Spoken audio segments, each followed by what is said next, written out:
Good afternoon, everyone. Thanks so much for joining us today, and we also welcome our audience on YouTube. My name is Christina Helmick, and I serve as the curator in charge of the Department of the Arts of Africa, Oceania, and Americas here at the DeYoung. And I'm part of the curatorial team that's brought the exhibition to you, and the presenting curator here at the DeYoung. I'll begin with the museum's land acknowledgement. The Fine Arts Museums of San Francisco respectfully acknowledge the Ramaytush Ohlone, the original inhabitants of what is now the San Francisco Peninsula, and we further acknowledge that the Greater Bay Area is the ancestral territory of the Miwok, Yokuts, and Patwin, as well as the Momekwa Ohlone and other Ohlone peoples. Indigenous communities have lived in and moved through this land over hundreds of generations, and indigenous peoples from many nations make their home in this region today. Please join us in recognizing and honoring their ancestors, descendants, elders, and all other members of their communities. We work in ongoing partnership with and in gratitude to Native communities and indigenous community leaders, scholars, and curators who generously share their knowledge, art, and culture with our museum and its visitors. It's a great pleasure to welcome our four speakers for this panel discussion about land rights, cultural patrimony, and environmental issues affecting Pomo communities. Christina Snider serves as a tribal advisor for Governor Gavin Newsom. Her work focuses primarily on tribal law and policy with experience in tribal tax, economic development, gaming, child welfare, juvenile justice, cultural resource protection, voting rights, and government relations at the state and federal levels. She's an enrolled member of the Dry Creek Rancheria Band of Pomo Indians. Christina received her law degree from the University of California, Los Angeles, and is licensed to practice law in California and the District of Columbia. We are also joined by our three co-presenters of the exhibition, and I just want to extend my sincere thanks to them for their dedication to this project, especially as it came to fruition during the pandemic. I'm just so grateful for their generosity and collegiality. So many thanks to you. Robert Geary is an enrolled tribal citizen of the Elem Indian Colony of Pomo Indians in Lake County, California. He is a Xaitsnoo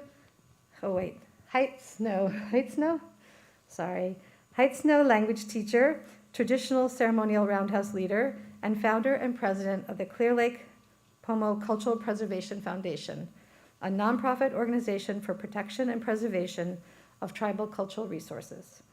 He is a tribal historic preservation officer for the Cultural Resource Department of Habematolel Pomo of Upper Lake. Dr. Sherrie Smith-Ferri is a member of Sonoma County's Dry Creek Rancheria Band of Pomo Indians, and also descended from Bodega Miwok people. She recently retired from a 30-year career as executive director and curator of Ukiah's Grace Hudson Museum. She's extensively studied and written about Pomo basketry and Pomo peoples and curated many exhibitions. From Digger's Bend to River Rock, Dry Creek Rancheria People in History, her current exhibition with accompanying publication is on view until May 29, 2022 at the Healdsburg Museum and Historical Society. She is currently working for Dry Creek Rancheria to create a tribal museum and archives. Meyo Marrufo is Eastern Pomo from Clear Lake Basin. While her tribe is from Robinson Rancheria, she's lived and learned from other California tribes, including Yurok, Hupa, Maidu, and Miwok. She teaches classes in Northern California in cultural arts, regalia making, and traditional foods and cooking techniques, focused on continuing this knowledge and renewing it for future generations. Her digital artwork is shown throughout California. She is the guest curator of an upcoming exhibition featuring the work of contemporary Pomo artists, opening September 2nd at the Grace Hudson Museum in Ukiah. In addition, as a tribal environmental director, Meyo works hands-on for the protection and restoration of the Pomo cultural landscape and tribal lifeways. Please join me in welcoming our speakers today, and thank you again for coming. And I'm going to turn it over to Sherrie, who will start the discussion. Hi, is this working? People can hear? Okay, great. Really, what this program is about, and hopefully you've all had a chance to see the painting that is the centerpiece of this exhibit, Tavernier's painting of a dance that's taking place in the roundhouse at Elem in 1875. And what we wanted to do was to move from that painting in those times up to today, the present, and talk about really the lives of the Native people that are in that painting. So I'm starting at the depressing end of things, which is 1875, when the painting is done. And what you really are looking at in that painting are people who are traumatized, Native people who are traumatized and trying to survive. In the last 40 years, they've experienced firsthand the death of the majority of people in their home communities. And a lot of this loss was due to pandemics. We all know what those are like now. Pandemics of smallpox, cholera, syphilis, violence and murder accounted for a lot of the deaths in those communities, starvation as well. Those people are homeless. They've been moved out of their villages. They've been moved off their lands and no longer have title to those lands, in fact, have title to no lands. They have suffered the loss of how they make a living. So Pomo peoples used to survive in a very rich and very rich environment, natural world around them that was really, that richness came from them using some very sophisticated environmental management techniques, and then harvesting the native plants and animals that were in large part a result of those techniques. And so since the land has been taken away, they don't have access to those resources anymore. And in fact, a lot of those resources have been disturbed and are starting to be eradicated by the introduction of new plants and new animals. Things like pigs and cows and sheep and all of that. They can't do things just in terms of there's this real disenfranchisement legally. So they can't do things in terms of management, for example. There's laws, one of the first laws on the books in terms of California Indians. When California becomes a state, it includes this section that forbids burning of lands by Native people, makes it illegal. We're all suffering from some of the consequences of that. Old spiritual practices are forbidden. And so new ones are starting to arise. But a lot of things that were just traditional practices, such as cremation when somebody died, are now forbidden, outlawed. The California Indian people, including Pomo peoples, have virtually no rights. They can't vote. They can't own firearms. They can't testify against whites. They're subject to indenturement, which is, sort of virtual enslavement in a lot of ways. They basically have no autonomy.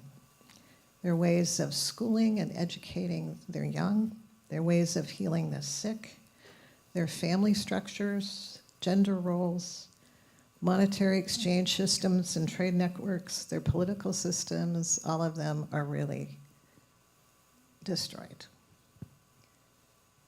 So those people are really dancing for their lives and wondering what the future is going to hold and how are they going to ensure that their children are there. And now I'm going to turn it over to Christina. Well, thank you for having me. This is a great discussion to be a part of, and some really wonderful and esteemed leaders in our field, and especially for Pomo people and for taking Pomo culture heritage rights into a space where we are now, where a Pomo person sits as the governor's tribal advisor. I've been asked to talk a little bit about how we got from there to how we get here. And so I think I'll start with the major lens of this administration has really been an examination of that past and that legacy, because all of those rights that were taken away weren't just taken away in a void. They were taken away deliberately. They were taken away through legal mechanisms by the California and federal governments. And so we actually just had a Truth and Healing Council meeting for the first time in person in Sacramento, where we got to look at some of the primary source materials and saw some of those indentured agreements. And they're written in beautiful cursive English, which if you are a Native person at the time would probably have been largely unintelligible, but would have signed you up for 10, 20, 30 years of servitude with kind of nothing in exchange. So we start in this place of abject poverty, displacement, land taking, and really around the early 20th century is when people people were always mad, I think, but I think people started organizing to start fighting back and start reasserting or asserting rights in a place where Native people have lived since time immemorial. So you had a lot of different organizations that formed. Many were Indian-driven, many were also charitable types of organizations, but you had organizations like the Indian Board of Cooperation that lobbied at the state and federal levels, and that all Indians of California could join. Because at the time, as Sherrie said, there was a lot of basically shaking things up, a lot of people dying, a lot of people just surviving in places where they were never supposed to be living. Because what had happened at the time was anywhere that had good land, had good resources, which, as you can imagine, is most of California, and that's why there's so many people here now. Those were the best lands for the taking. Anywhere that had maybe less good resources but had a lot of gold was also there for the taking. And so Native people ended up surviving at the fringes in places where it was really, really difficult to live, but where they could still live together and survive. And so at the time, there was also a practice of not trying to make the place you look good, because if it looked good, then people would take it. And so you had a lot of poverty and a lot of non-productivity by design, so that people would not see that you had something good and try to take that too.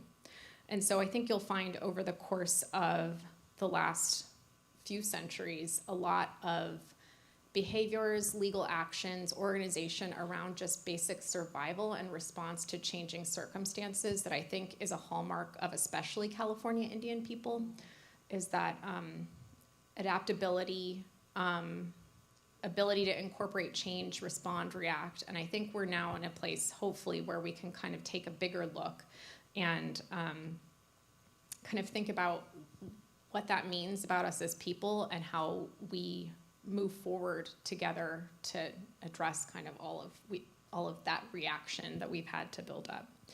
So as mentioned, all of these lands were taken, and they were taken in kind of a way that was quasi-legal. So when the Americans came in, there was an effort to enter into treaties with tribes up and down California. So there were 18 treaties that were negotiated, but went unratified when they went to the Senate because of California interests, California lobbying, and folks deciding that they didn't want to give away such a large swath of land. And so what happened was those treaties were sealed away under an order of secrecy, and they weren't found until 1904 when a clerk accidentally stumbled upon them and let everybody know that there were all these treaties. So upon discovery of these treaties that had gone unratified, well, first of all of the Native people who had agreed to these treaties and knew about them, because those are different things, moved to the places where they were supposed to have lands. And then upon finding that there weren't actually lands guaranteed for them, tried to move back to the lands where they moved from, which were their ancestral homelands, and all of those lands had been taken. And so you had basically a legal divestiture of lands that was basically whole-scale fraud. So in 1905, because there were so many homeless Native people, the federal government conducted an investigation to see what the status was here and what could be done. And within 6 months, they had a report, which 6 months may not be sufficient time, but it was pretty startling that most Indian peoples were living in groups of 50 or less, were mixed descent, and were basically just surviving in unproductive lands. So based on that report, Congress started appropriating funding to start buying lands for California Indians. But those came in kind of tiny land tracts like rancherias, and some of those places were only a handful of acres. Some were a lot of acres, but not a lot of resources. And then it wasn't until 1934 that the Indian Reorganization Act started kind of doing this in a more organized fashion, where it said, we're going to have tribes get rancherias, and this will be, where you live. And so about 82 rancherias were created. And for those not familiar with Indian law, rancherias are smaller tracts of land where I think it's only in California, but where multiple families of different descent would live, and that was going to be their land that was held in trust by the federal government in perpetuity for their benefit. Most of these places didn't have clean water, and a lot of these places were in places that couldn't be productive, and so they were places reserved, but were not really places people could live long term, and I think anticipated the eventual just dying off of Indian people.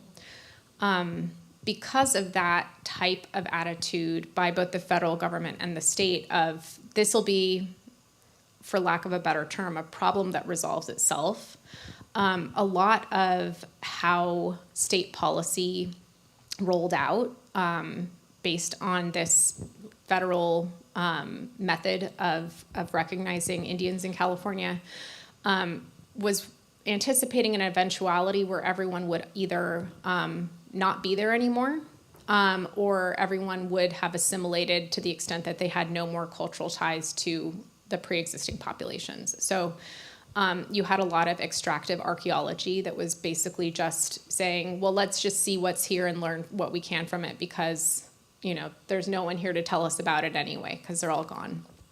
Or the people who are here to tell us about it, let's bring them along with us so that they can tell us what it is in real time.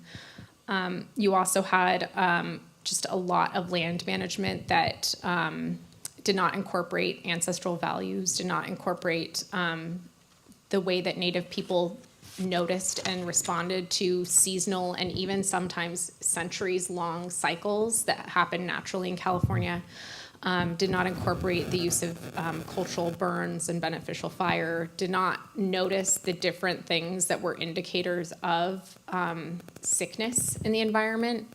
And then also did a lot of things that diverted natural flowing waters and not for the benefit of Indian people. So in 1928, and in 1946, the federal government allowed for California tribes to sue for losses of those reservations, and then later for the lands that they left from. But those settlements, some of them are still outstanding, and it's really much dictated by the federal government. So there's still a lot of dispute there.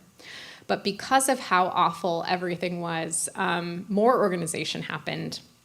And it really urged the creation of the National Congress of American Indians, which was the first national advocacy organization of Native people, and is now still cited in Supreme Court cases, and is a Native-led organization.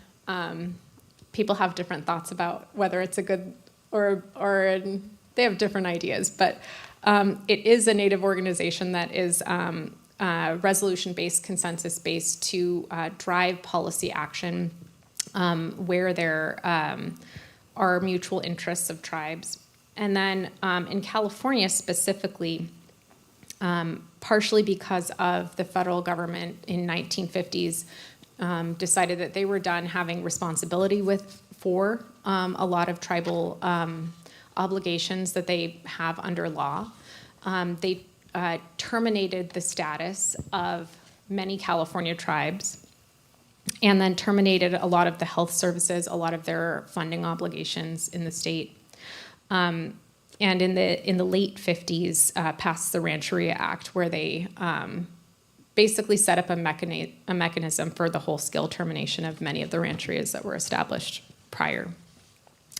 In response to this, there was a lot of movement in California and a lot of activism kind of trying to fight back against the federal government's poor treatment of tribes and the state's non-treatment of tribes. The state's policy had basically been to ignore that tribes were even here. So when the federal government passed off those obligations, the state didn't, jump up and say, we got this, we'll take it over, we're gonna do a better job than you ever could. It was basically like all obligations and all care for the interests of California tribes ceased. So in 1967, a lot of this activism inspired the formation of the California Indian Specific Organization, California Indian Legal Services, which then 3 years later created the Native American Rights Fund, which was at the time a national pilot project to further California Indian interests, let me apologize for that. And that now is also another organization that is currently fighting for the rights of Indian children on a national level. And so California has really driven a lot of these legal changes that have kept Native people at the table. In the 1970s, and I'll wrap in a minute, in the 1970s, we entered into what the federal government would term as a self-determination era, where the president at the time said, look, we're done with terminating tribes. We really just think we need to let tribes shockingly determine their own futures and do that in a way where we're empowering them to do that. But once you've dismantled things and you've shaken things up and you've moved people from their ancestral homelands to places where they can't really effectively, live, work, educate, you have some problems. But that was the new train of thought that continues today. And during that time, under Governor Jerry Brown in his first term is when the Native American Heritage Commission was established at the state level. And the Native American Heritage Commission was established as a 9-member body that was responsible for ensuring the protection of sacred sites, cultural resources, and preventing irreparable damage to those places. And then also preventing interference with Native American religion in California, which really means engaging with those places that California Native people have viewed as and felt as and experienced as spiritually significant. So over time, those laws have gotten stronger, and legislation was passed in the 80s to allow for most likely descendants to come in and intervene when there are the inadvertent discovery of Native remains, kind of any time. And then meanwhile, the federal government had been passing a few other things. So they passed an Archaeological Resources Protection Act.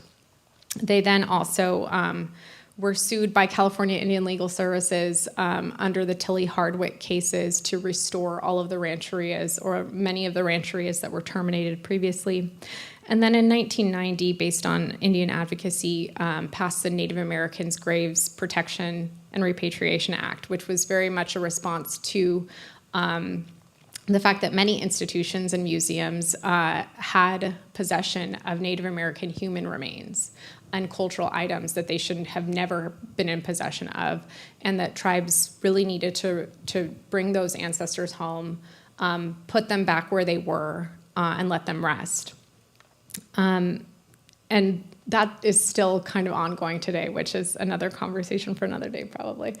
But in response, the California State Legislature in 2001 did a California counterpart, which has been some of the most recent legislation as well. And in 2004, started integrating tribal consultation as an essential piece of what needs to happen when there's local planning, anything that could impact local lands. In 2014, there was an amendment to CEQA that, again, inserted a positive obligation to consult, which means that if you are going to do earth-disturbing activities in the ancestral lands of any tribe, that you have to consult with those tribes, which means meaningful early consultation in the event that you are going to potentially irreparably damage their ancestors, their sites, and their cultural resources. And so we're now in this era of really trying to bring Native people to the table to dictate how everything kind of moves forward in a way that feels respectful. Consultation is not always consent, so it's not perfect, but these cultural resources laws have taken us into today, where in 2011, Governor Jerry Brown in his third term then established the Office of the Tribal Advisor and then created also a government-to-government obligation for the state to engage on a government-to-government basis with tribes when there were policies, procedures, anything that the state was doing that might impact tribal interests. And so that then was incorporated in 2019 into Governor Newsom's apology and also his establishment of the Truth and Healing Council that I discussed earlier, and is really now kind of grappling with these two lanes of consulting with cultural bearers, tribes, individuals that have this, legacy of protection, and then consulting in a government way with elected officials for policies and procedures that might impact them as government leaders.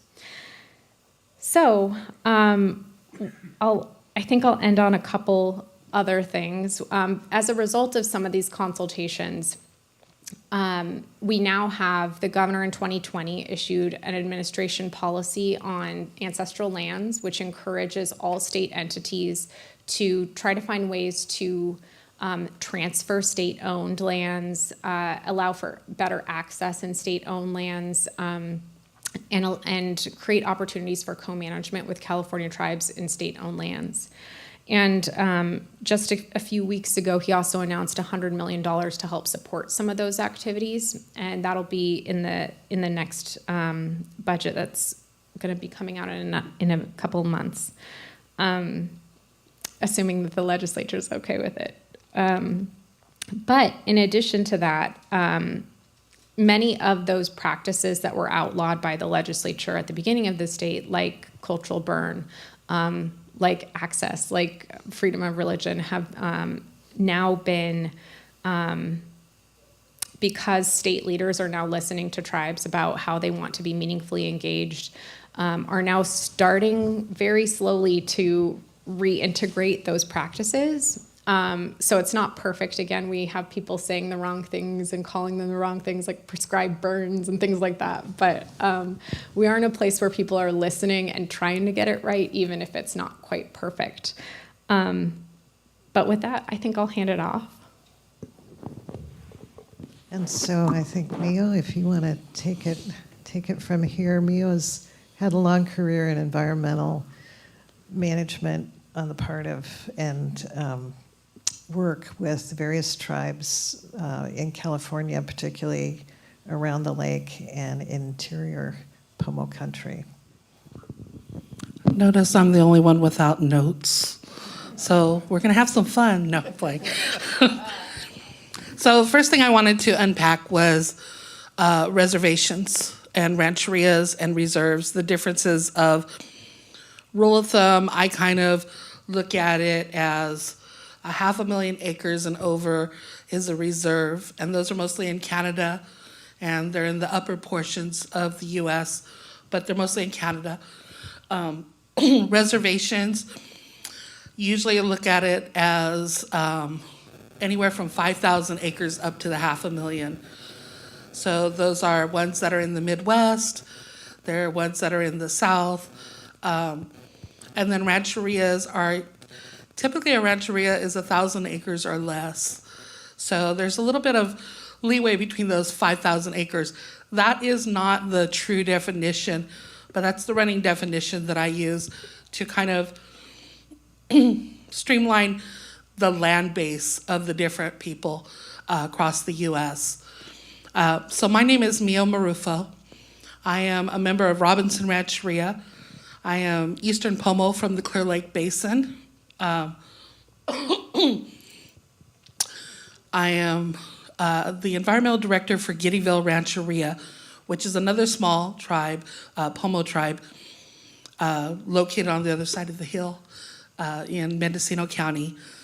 And I am the one of Central California's representatives on the U.S. EPA Regional Tribal Operations Committee, and I am the California State Representative for Region 9 U.S. EPA National Tribal Caucus. I'm also the secretary of it. We see a lot of environmental policies, and I guess that's what I'm going to talk about a little bit, is some of the environmental policies associated with the Tavernier painting. So in the video, I was watching the video earlier. Who was that lady? But in the video, I talk a lot about some of the impacts of the Tavernier painting. As we're talking about today's impacts, the mine that was created from those financial, there's financiers, I guess they're called, that are in the painting. And that was actually the start of the Superfund mine, or the Sulphur Bank mine. And since that mine has closed, it has become a Superfund site. It was a Superfund site. So a Superfund means that EPA throws a lot of money towards it to help clean it up. The problem with our Superfund site, and many of the Superfund sites across the U.S. are located on tribal lands. Just so you know that the majority of the Superfund sites are on tribal lands, because those are lands pretty much that nobody else wanted, and so we're there. We like our land, though. The Superfund site on the Clear Lake Basin. So to kind of familiarize you with the location, it's about 2.5 hours north of here. It is the largest body of fresh water fully within the state of California. If you want to know where your water comes from, a lot of it is from Clear Lake. It is 100 miles all the way around, and it is a volcanic area that we sit in. The reason why I call out the idea that it's a volcanic area is because in order to clean up a Superfund site, depending on what it is, you cap it normally. And by that I mean you put a layer of material over it so that it doesn't permeate and it doesn't come up to the people that are walking on it. Because we're in a volcanic area, we're having a really hard time figuring out how to cap it. This mine is over 50 years old. It was closed in the 1950s. And so we're still dealing today with that mine. Because we're such a large lake, we have a huge amount of current that goes through there. And so the currents actually run around the lake. So right now we have a fish consumption rate of, I believe, 6 ounces every 3 weeks. Does that sound about right? So 6 ounces every 3 weeks. When you talk about a people that historically lived on fish and fished in that lake, because of that Superfund site, you have then changed their language, you've changed their ceremonies, you've changed the idea of children becoming adults, because they no longer have those words, because they no longer have access to those fish. They no longer have access to that type of fishing. So besides the Superfund site, it actually became quite devastating for all of us around the lake because it changed who we were as people. And what were once fish people became acorn people. When we talk about California Indians, typically what you say, oh, they eat acorns. You know, like we randomly go around and graze on them. We don't, by the way. It's a pretty in-depth process. But the people of Lake County did not subsist totally on acorns.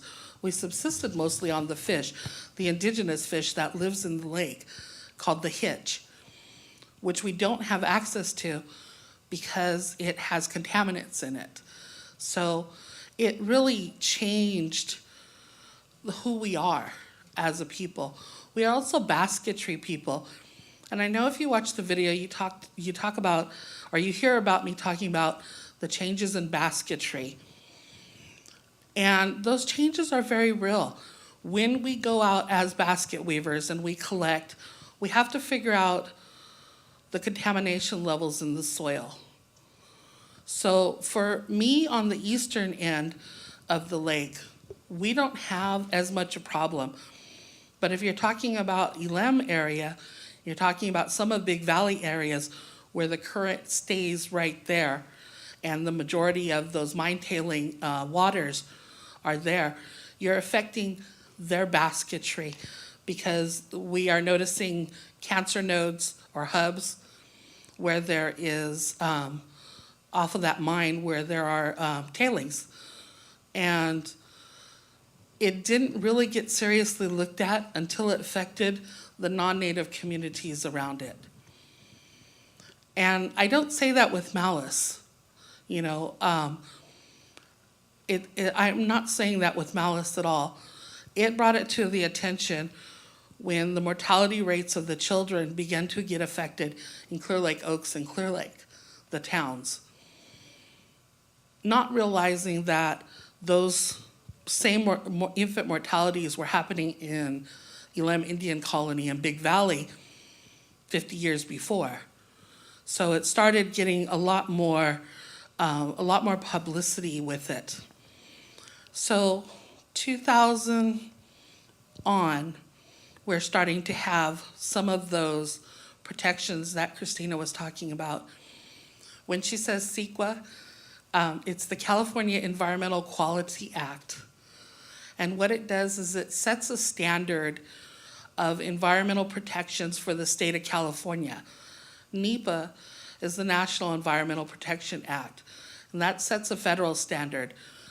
Luckily here in California, we've always had a higher standard of environmental quality. We have always, throughout the administrations, that's one thing we've kept pretty solid. And I think it's because we have enough people active that have kept that, those quality acts so high, those standards. But when she's talking about CEQA as protections, we're talking about cultural resources. The problem with today's is that environmental has been separated from cultural resources. Cultural resources are typically termed as archaeological resources and those things that are archaeological, anthropological. But cultural resources in the Native community is actually a holistic thing. It involves everything around us. They've done a study on how, I'm going to say this not with trepidation, but I don't want to offend anybody. This is just facts. They did a study on non-natives and native, how they think. And non-natives are typically more compartmentalized. You have your work life, you have your school life, you have your home life. When you go into Indian country, that work life always translates to your home life. That school life always translates to your home life. Everything is connected. The same thing with environmentalism on the lake. What they think of as just a Superfund site, and they think of as just right there It literally is. It's only within a certain amount of acres. We've done all the things, it doesn't affect everything. We're like, no, culture resources include our basketry plants. It includes the water we drink and the water we need to navigate, the water that we use ceremonial. At Elem, water is used quite often in their ceremonies. And so that water is actually a cultural resource. So as an environmental director and as somebody that works on national policy and regional policy here in California, my job is to make sure that those Native American policies, those Native American ideals are put into the national policies, are put into the regional policies, so that we can continue to fix some of those things that have happened, and then we can continue to protect those things that we have. Thank you.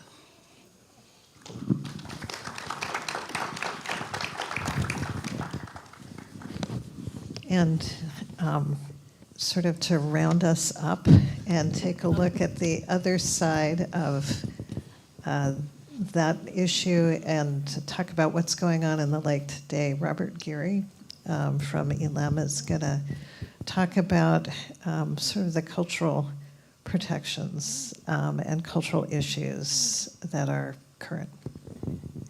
Hekate mai uchkate kemtil wechen Robert Geary achakea Elembak. How are all of you today? My name is Robert Geary and I'm from Elem.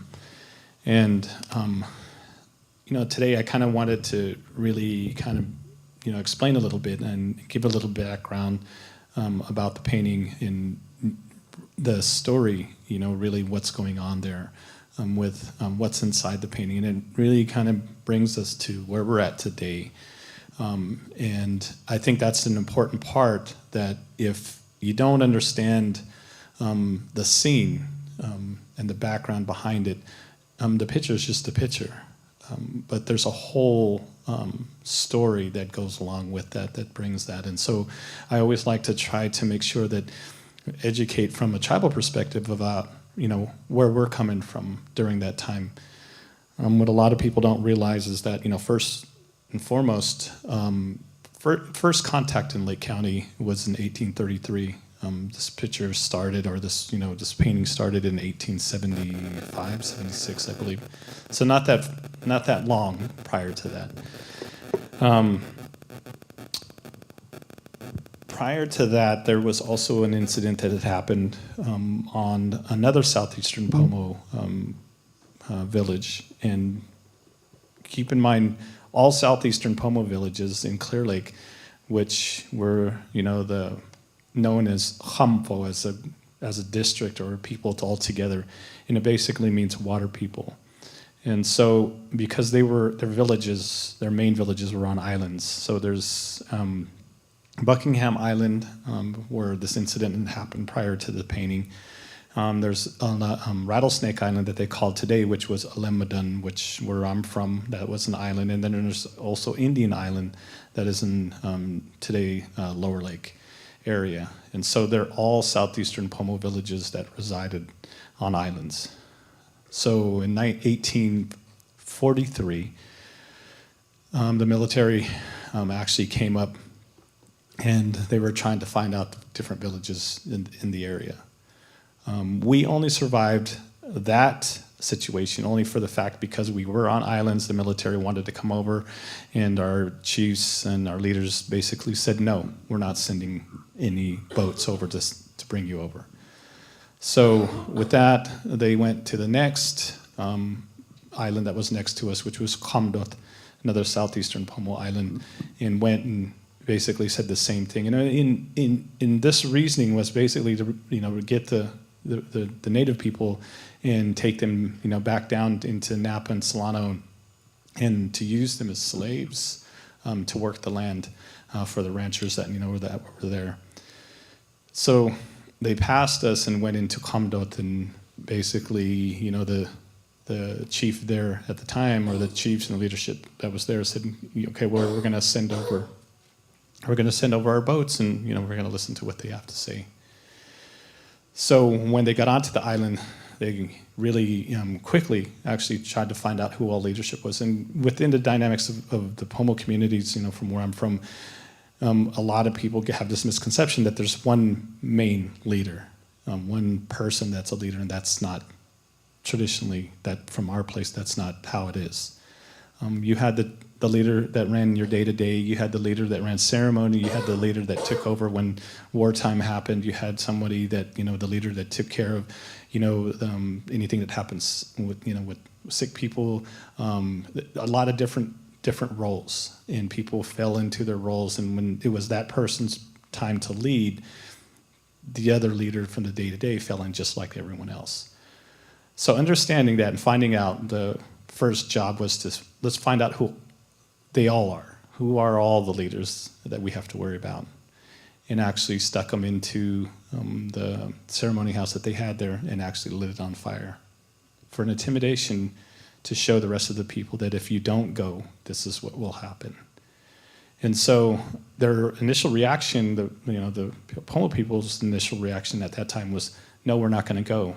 So that was the action that they took. So the fortunate thing is, like I said, this is 1843. 1870 is when, this painting happened. So when you see some of the facial, reactions to some of the people that are in the painting, it's that memory. It's that life that has been, brought to now our country, and what has been placed onto the people that is in those faces. And, at that time, trying to explain to everyone that, as Pomo people, we were just trying to figure out where or how we're going to exist at that time. And so it's a really scary time. It's even when I see, the painting itself, and I look and I see, there's children there, and there's, elders there, and there's all these different, different phases of life from my people that are all affected by this situation. It's scary. I can't even come close to trying to understand during that time what was happening, because you had diseases, you had slavery, you had killings, you had all of these things that were going on that added up to this. And I just keep thinking about where we were at culturally, like this would have never happened for someone on the outside to be a part of what was going on in that house. But it was just trying to figure out a relationship that could possibly be created to better understand who we are, and that, how can this relationship exist to where we can all exist on this earth. And I think that's in the painting, that's what's happening. But like I said, prior to this in 1843, there was this massacre. They have also in Lake County, a little bit farther north of that, it's the Bloody Island Massacre, which is in 1850. So these catastrophes and really, like massacres that were happening to the people, all of us knew about that. And we were just trying to figure out like what was going to happen next. Where were we going to be at? And then thinking about that, and I go back and I do my research, and I also find out that the mining that happened just in my backyard. Actually, we look at it and we start thinking about, okay, well in 1870, that's when this Mr. Parrott, Tiburcio Parrott, gets this and starts doing it. But it actually happened like in 1856 is when I think it was the Borax Company started mining sulfur and borax prior to that. So even before that. And so those impacts to our lands, our resources, were definitely something that was really making it hard for us to exist, because now we didn't have those gathering places to be able to go to anymore.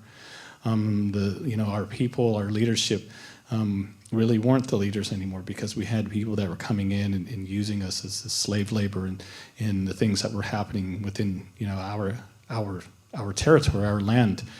We had no say. We had no really there was no place for us to exist there other than just that, labor, slave labor. And so with everything that wasn't intended, I think even made it worse. You had diseases that, we weren't immune from. They really took us, they have numbers that were within the state of California that, were over 1 million easy. By the time 1900 comes around, we're down to 16,000 through the whole state. And so it's that type of impact that happened to our communities as a whole. And then you had nowhere that you can go to hide from this impact. It was something that we had to go through and to try to figure out what was going to be there to protect us. So when you look at the painting, you see ceremony, spirituality. That right there is what we had that was going to help us through this. Our faith, our belief. If we did the things that we needed to do, regardless if it had to be in secrecy, regardless if it had to be in an area where we weren't at anymore or originally from, that's what it had to be. But if we continued to do the things that we needed to do, that we would be okay. And so I think with that said, those are all the things I think that we, as far as even the Pomo community as a whole, Native community as a whole, just trying to exist in that world during that time. And so I think, a lot of people, when they look and they think about the Superfund site happens, and they think, Elem, that's the first thing that pops up that happens. With, like Meyo was talking about, we were all affected by that. And we still continue to be all affected by that. Because those resources that we had at one point now are gone. The land that, where my ancestors had, hunted and went, to places that, were sacred to them, just like in the video, it's this big crater now. It's just a big crater that land, there's no land that's actually there. And then the things that are coming from underneath are contaminating us all, regardless of whether you're Native or not. And so those are the things that, we still do ceremonies. We still do, we pray and we do the things for that contamination to one day go away. It hasn't wiped us out. We haven't stopped doing those ceremonies. As far as, the different Native nations or Pomo nations that you see, we're still here today.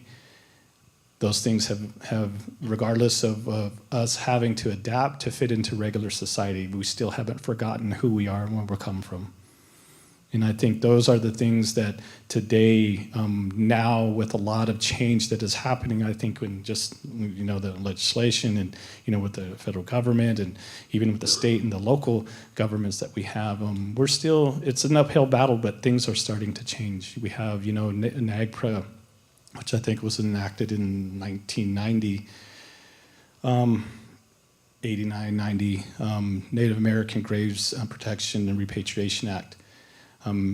All of those resources that were the tribes that a lot of these institutions, a lot of these museums, a lot of these places have gotten weren't always on the up and up, and even how they got those. And so those repatriations of human remains and burial-associated items, for Native communities, that's a hard thing because when it was time for that to be complete and those ancestors to be at the place where they were resting, they stayed there. For us, that was something that we never changed or never did anything to take and go and put anywhere else or anything else. That's our traditional, that's our cultural value, that for those items, those are sacred. And to the communities that came and got those from archaeological sites, from digs when they're creating new roads or whatever it is, that was data. That was scientific data, and we were looked at as that's like we were extinct, even though we were here today. So with NAGPRA, AB 275, a lot of these new laws, NEPA, a lot of these new laws that are in place it really gives us an opportunity to be able to be respected and to be at the table, to whether it's to consult about cultural or impacts to cultural resources or anything that has to do with human remains or remains of our ancestors, that they should be given back to us to be able to do what we need to do with those. And so a lot of people think, oh, we're here in the here and now, and we think that, everything's just great and everything should be equal, and it's not. Things are still happening today. Like I said, just with NAGPRA itself has just gotten passed in 89, 90. I take a look at, the Freedom of Religious Act for us. Like we just in 1978 is when we were legally given the opportunity to do our ceremonies. 1990 was the Native American Language Act, basically, that gave us the freedom to speak our language in 1990.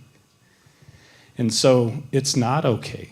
These are things that we're still fighting for as far as the indigenous people that are originally from here, to be looked at, not at anybody that we're more or that we should be set above, but just as an equal to every and anyone else. And I think that's kind of what we're doing here today.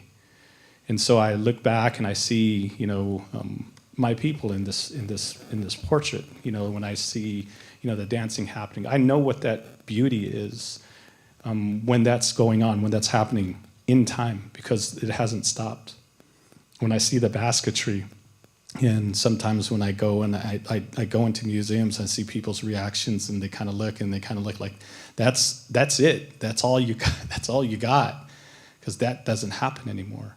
And I sit around and I'm around, Pomo people that are, in office or that are, tribal liaisons or, people that are, basket weavers, and I got singers, but they're still happening today.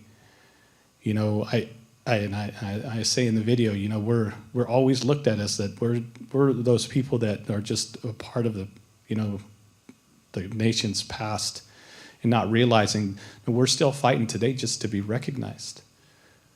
A lot of people don't understand or really understand or get the diversity of California itself, let alone just Pomo country. I mean, you go into Lake County, and a lot of people don't realize that there's 7 tribes that live around the lake there. 7 different tribes, 7 different tribal governments, 7 different languages, 7 different cultural beliefs, different. And a lot of the times we're still looked at as like, well, if I talk to one, I've talked to all of them, so I can check that box off. But it's not. We're all individually, like I said, our own community, our own beliefs, our own way. And so I was lucky enough to be raised by a lot of good, elders that I had that are in a lot of these old books and archival material. The knowledge that they had, I was able to listen to. That cultural value I was able to learn.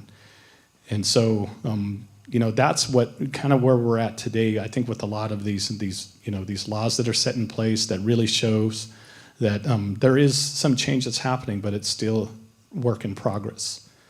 Like I said, AB 52, Assembly Bill 52, basically, gives your tribe, or that gives the tribe the ability to be able to consult about concerns about impacts to cultural resources on development. We're not there to say that we're against development. We're there to say that we've been here for such a long time that there's probably a good probability that something could be impacted on there, and that's our history. And I think that's the misconception, is that history is written, and whatever's written in the books is that's what it is, but that's not our history. Our history is still in the ground. Our history is on top of the ground, and when I talk about that, I'm talking about us still being alive and walking today, about the resources and the vegetation that we still use today. Cultural resources aren't, artifacts that are just under the ground.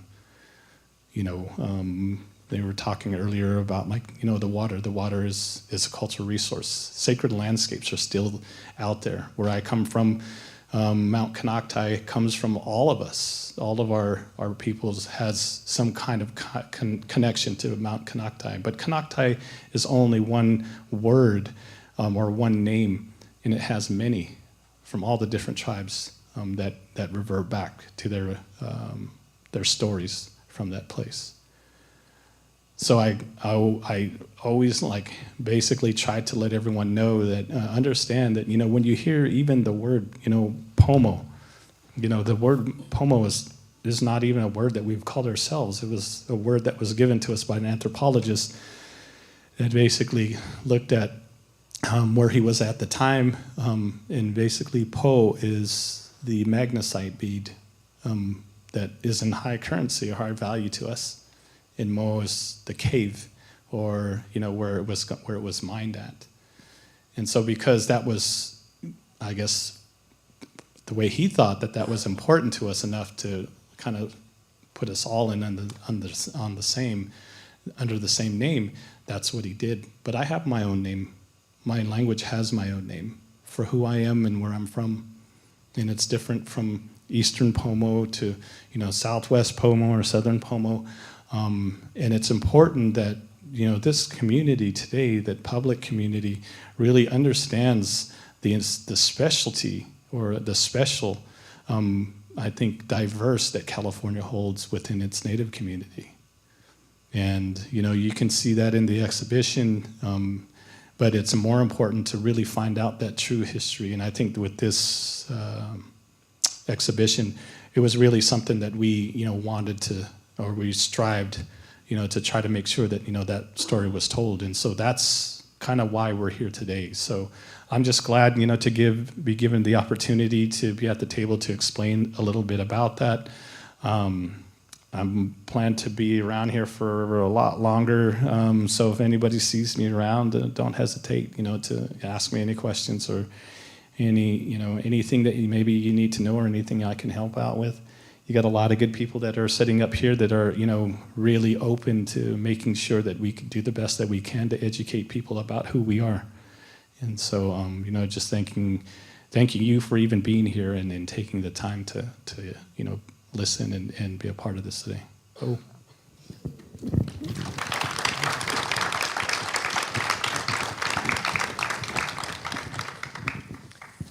And for those of you that would like to stick around and ask questions, we'd be happy to try and answer. You'll get opinions anyway. Information on the second street, you're talking about 1928 lawsuit. What was it, December 1971, the California Indians paid $600 at 24 cents an acre. That was one of the settlements. Sorry, could you hear that? Okay, just repeat the question. Oh, I thought it was a statement to, Well, it's just fact. yeah, Okay, could you just repeat the It fact? was a settlement. For Yes. the California Indians. They received $600 apiece at 24 cents an acre. That was in December 1971. The Indian money. Yeah. Yeah, that's what my grandma and my mom used to call it. It's the Indian money that they were given to as a settlement. And it came to people much like the CARES Act money and the ARP money. A lot of them called it the Indian money because you only got it if you were Indian and you were part of a certain settlement. And that really settled the unratified treaties, the lands claims cases, right? arguably. Yeah, exactly. And there's still tribes that didn't accept that. Yeah. Right, yeah. There are still some outstanding tribes that have never agreed to the settlement because it didn't feel like it was appropriate, but it also just didn't feel like something that was voluntary, which is a lot of what has happened over time with Indian policy.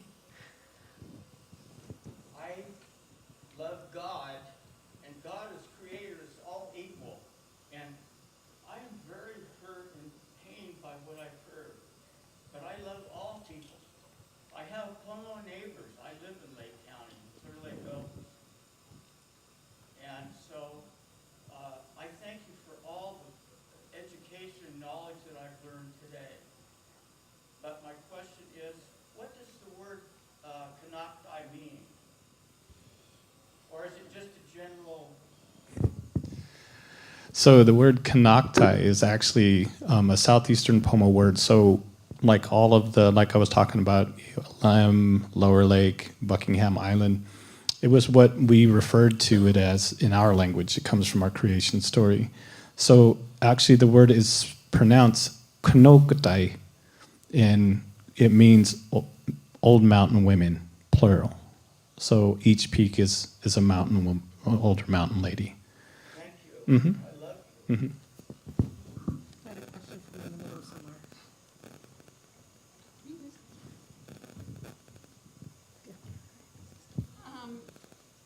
Is the sulfur mine, is the mercury mine still leaching mercury into Clear Lake?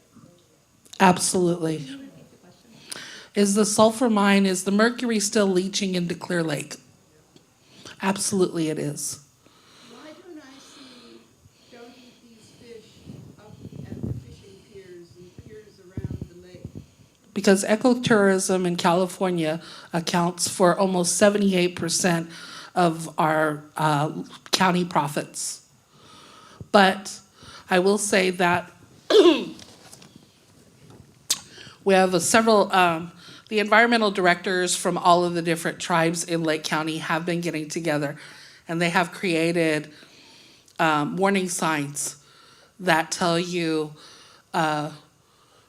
when the levels of blue-green algae are high, when it's not safe. We tried to put those fish signs on, there's a fish advisory on the county website, I believe, but that's the only place you're really gonna find it. Because the majority of our industry is ecotourism, which means people come to our lake to fish. But the thing about it is it's a bass fishing lake, so they don't actually eat the fish. So Clear Lake is a ESPN lake. I don't know what ESPN, what is the, you're a football guy, what does ESPN stand for? It's a sports network. Yeah, it's a sports network. And there's lots of bass fishing tours that come there because bass are good fighting fish. But people don't eat them. They catch them and they throw them back. And we're like, take them, kill them. Because the bass, the largemouth bass are actually an Arkansas strain and a Florida strain that they transplanted it to our lake. They actually eat our indigenous fish. But getting back to your question, there's not going to be any fish advisories that are put out there publicly because ecotourism is so high in Lake County. But the ecotourists that come in aren't eating the fish. So they're not really worried about them. I'm going to get some feedback on this one, I know it. But that's the answer to your question. It's still leaching, and there are no fish advisories really out there about it. And it's that bigger issue about environmental justice for Indian people, where the people that are suffering are the Indian people that aren't going to go anywhere and can't go anywhere, and who've been there since time immemorial. So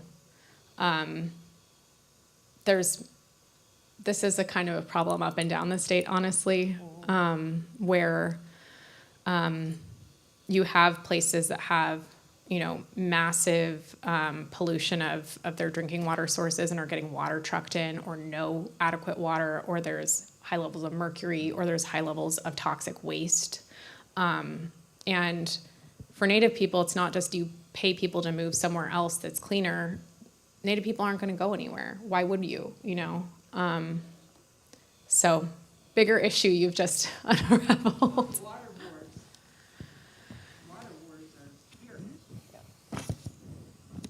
You see smiles on our faces because unfortunately, we are just now becoming members of those water boards. Those water boards do not automatically have tribal rights in mind. We're now just getting to that point. They barely have citizens' rights in mind. I said water wars. Oh. Same thing.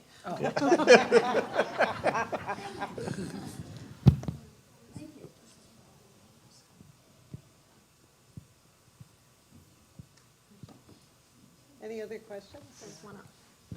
Is the governor planning to use the land back action to recognize tribes that were illegally terminated and provide those tribes land? Well, the governor does not, I'll repeat the question.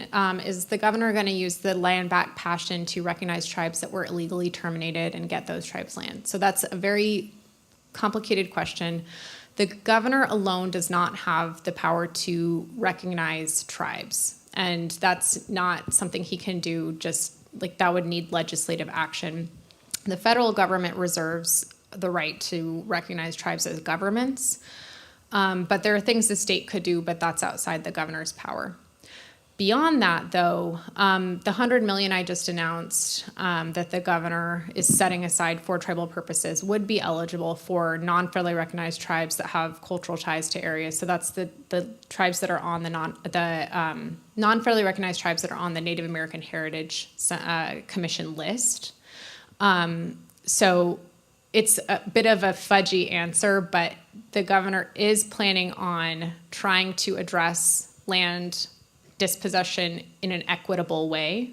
But I think that's ultimately going to have to be subject to very intensive informed consultation and direction by California tribes generally, because of history's played out in a really complicated way where some tribes are in places where they weren't supposed to be or weren't ancestrally. And some tribes are in places they've been forever, but it's just overlapping territories. So it's going to be a very long and complicated process, but I hope is a step in kind of tribes kind of figuring out how that can be done in a way that's equitable and fair.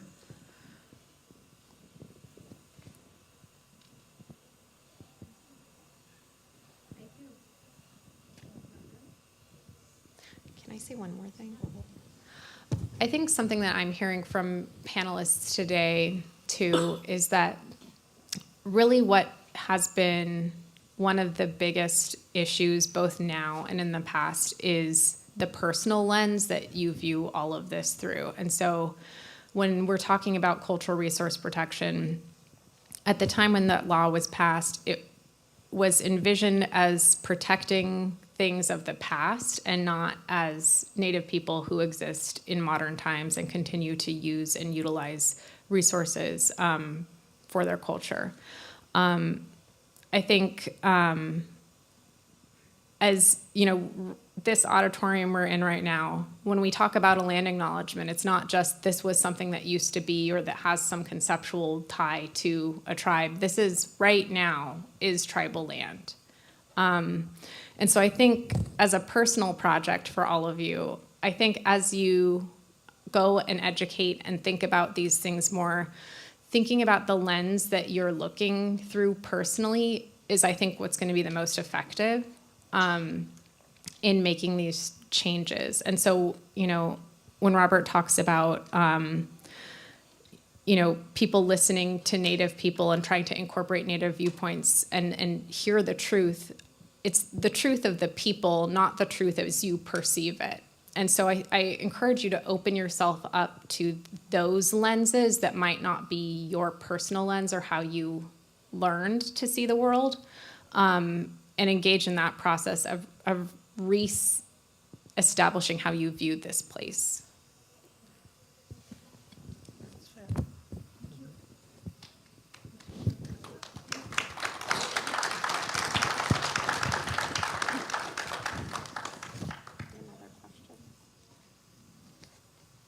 Do you want to ask another question? I just wondered if you had any information on the burial ground in Willits that Caltrans buried under their tractors. They had the burial grounds sites were marked on the byway path, and Caltrans just plowed right over them and ignored the markings that they were to be avoided. They were marked and it disregarded them. And do you have any feedback or update of anything going on with that? She's talking about the Willits bypass. Willits bypass? Yeah. That the land that with the new highways going over was actually burial land that, yeah. And Eddie Knight was a big part of that process. We were just discussing amongst you. So the question was about the Willits Bypass project that went straight through an ancestral, culturally significant place for many tribes in the area, and I think a village that was marked. And I know about this tangentially from my previous life in representing some tribes in the area, but the tribes were engaged. I don't know what the outcome of that was, but we just had a District 1 Caltrans meeting where that was less of the conversation. So I think nothing good came out of that, I want to say, but people are working together and talking. Do you know more, Robert, about where that's at? The only thing I can say, I think, to it is just that because of situations like that, there are, like the meeting that we were just in with District 1, trying to establish equity and, basically conversation, about how change has to happen between these agencies in tribal communities when dealing with, sacred sites and those kind of things. And so I think I know it's not a fix or anything now. And I think coming from the tribal community is like, okay, well, we've been talking this basically to death. When are we going to see action? And that's really at where the tribal communities are at now. It's like, okay, well, we have these laws that are set in place for a reason, and when are they going to be implemented? And so it's a tough task because we're going from agency to agency and trying to get them to comply almost on a daily basis. So at least that's about all I can say now, is that at least we're having that conversation where that wasn't even a conversation that was had prior to that. So just hoping for the best in the end. But that is going to be definitely a tough topic, and I think change has to happen from not the ones that are necessarily at the table. It's literally the higher ups. So. But I'll bring it back full circle and say that the higher ups are accountable to all of you. And so the laws that we've talked about are only as good as the people implementing them and the people forcing implementation. And so it can't just be Native people at the table trying to stand up for resources that have been plowed over, ignored, destroyed over centuries and centuries. It's got to be people like all of you that come to the table, help, and hold our electeds, hold our agencies, hold the people responsible for enforcing these laws accountable to actually making sure that it works for protection of those resources.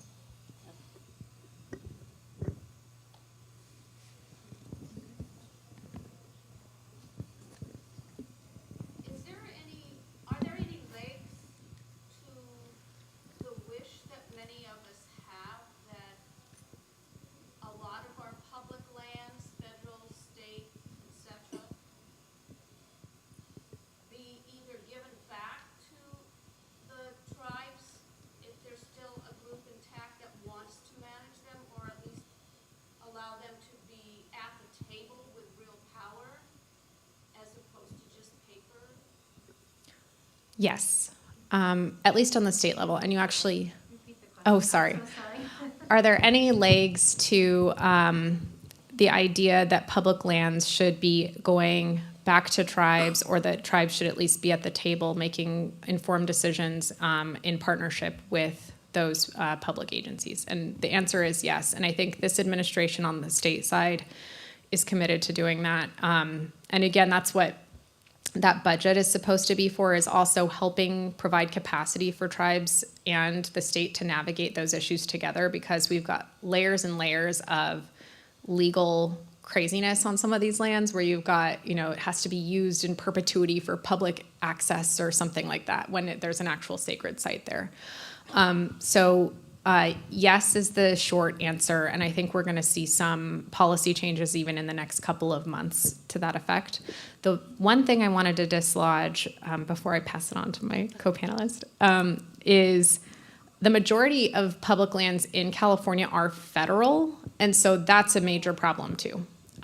Because we can be as willing as we want, but when the federal government has certain policies, laws, restrictions around how they offload surplus, transfer land, and also what is the quality of that land, and do they have any obligation to be giving productive, clean, non-contaminated land to Native people? It's a whole other can of worms. But Meyo? So a lot of these lands come with conservancy measures, which means that in most cases with these lands, they're not being able to do any economic development on there. There's a difference between, and I'm not talking to you directly, I'm just answering the question. There's a difference between wanting to give the Indians their land back and wanting to still have access to it. So right now what we're dealing with is state parks, and we're talking about state lands. Would you be so happy to give those lands back if you don't get to go have a picnic on it anymore? Because when you're talking about giving those lands back to tribes, that's what the tribes want. You know, when we're talking about public access, what public are you talking about? Are you truly giving that land back if you're setting conditions that all the public must be available for it? Because when we go back and we want to gather on state parks, you wouldn't believe the hoops that we have to jump through to do that.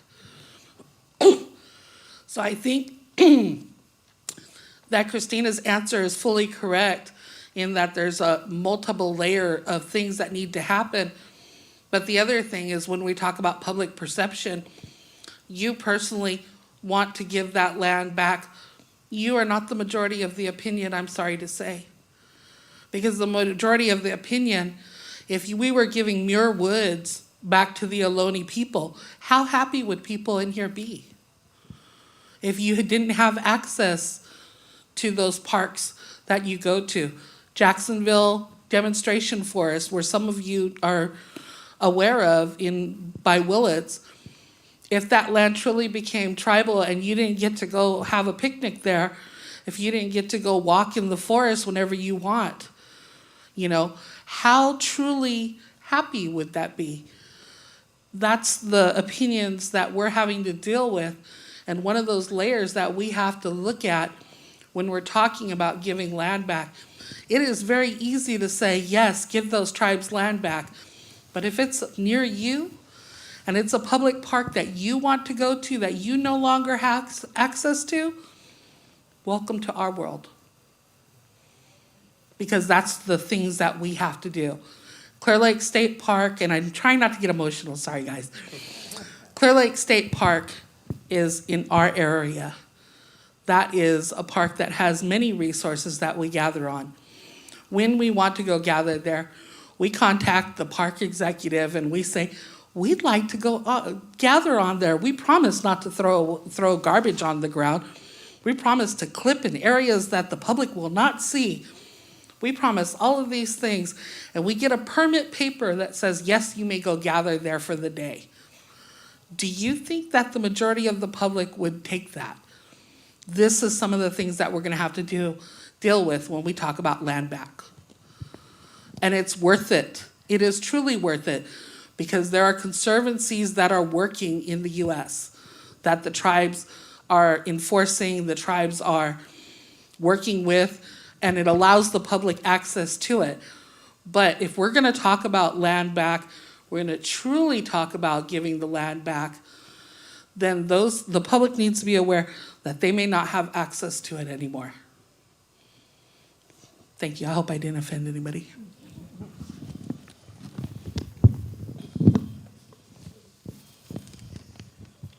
Go ahead. Go ahead.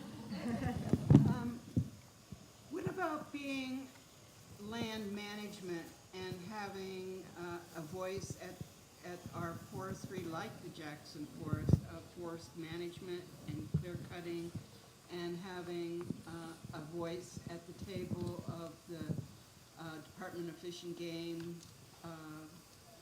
Are having more of a voice in that organization and like that, like fire abatement techniques and things? So the question was whether there's more of a voice, and I'll speak from the state perspective, but I think there's probably some perspectives outside of my perspective, obviously. If there's an active voice of Native people at the table and making management decisions for fish, wildlife, management of natural spaces, et cetera, fire. So the short answer is there is more space being created, at least on the state side. There is a state law that was just passed where there needs to actually be cultural burn practitioners that are involved in the process of figuring out how to do that again in California, given that it's been centuries of mismanagement. There are other spaces where there's tribal advisory bodies, which is not necessarily management, but is still a space. And then the tribal consultation element, that's the government to government piece, is also where a lot of that engagement comes in. And again, there's several tribal advisory bodies throughout different agencies.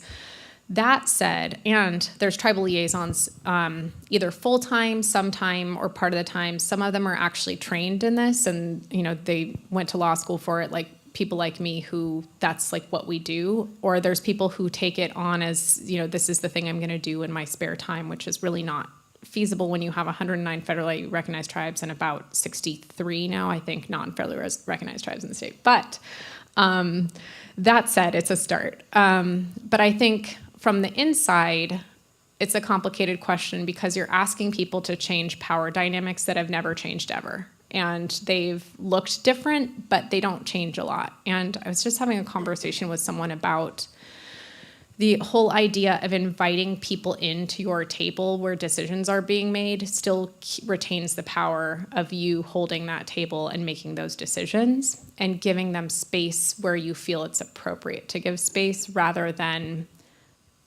like just throwing the table aside and starting from scratch in a way that is more collectively informed. And that's the whole, I think, DEI equity inclusion discussion is even on the inside where we're trying to make inroads for tribal perspectives. Those have lanes, they have limits, and they also have limits based on where there are no power vacuums or where there are power vacuums. And so I think from the inside, that's the problem. I think from the outside, it's probably even worse. So I'll hand it off to one of my co-panelists if someone wants to weigh in. Well, I think as far as the perspective where I'm coming from, it's hard. To me, I think it's a no-brainer, right? When you can have the indigenous community at the table to give, I guess, a perspective that was never really there in the first place, even when it's dealing with indigenous reasoning, right? When it has to do with a project that is impacting something indigenously. And I think that's one of the things that today, like, we're still, the archaeologists, when it comes to culture of indigenous community, the archaeologist is the expert, not the indigenous community. And so we're still fighting that today to let them know, if you really want to know about Pomo people, talk to a Pomo person. But the right tribe. Yeah, but the right tribe. I mean, if you're wanting to, talk to somebody from Elem, you want to know about Pomo from Elem, go and talk to somebody that's from Elem.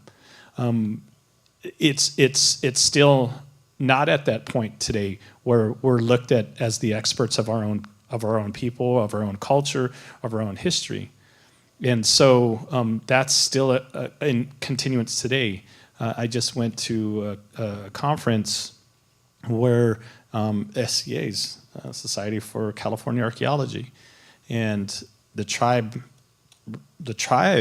and basically this organization wouldn't exist without the history of the indigenous people that are here in California. That would not exist.